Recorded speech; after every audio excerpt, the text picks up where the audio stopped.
There's a meme going around social media that depicts a crayon looking at a pencil and says to itself, I'm not sharp enough.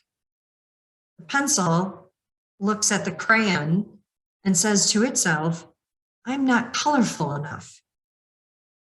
I often wonder what the world would look like if instead of comparing, we focused on our own superpowers.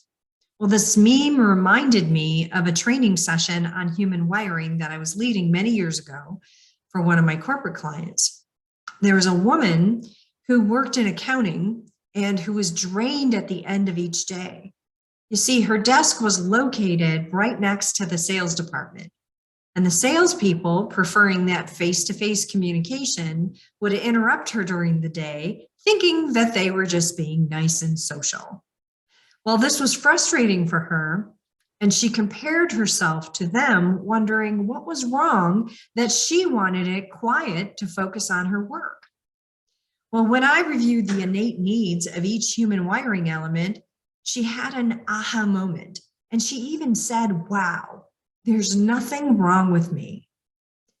All the time she wondered why the sales team seemed so motivated, yet she had the opposite reaction to the face-to-face interactions. Well, her employer also had that aha moment. They realized to maximize productivity, an office move would be the best solution. Well, the woman in accounting was thrilled to have her office moved so that she could get her innate motivators of focused, quiet time met each and every day. See, even the smallest changes in how you structure your work environment can make the biggest difference in your motivation and your productivity.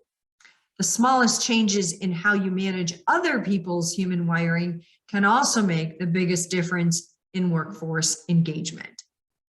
If you're inspired to learn proven strategies to transform your work environment, improve your leadership effectiveness, and understand the environment in which you best thrive, register before Friday, March 25th for our Wired to Win Masterclass.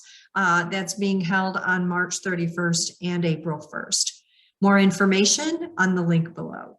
I'm Lisa Minnini. Until next week, create a great life.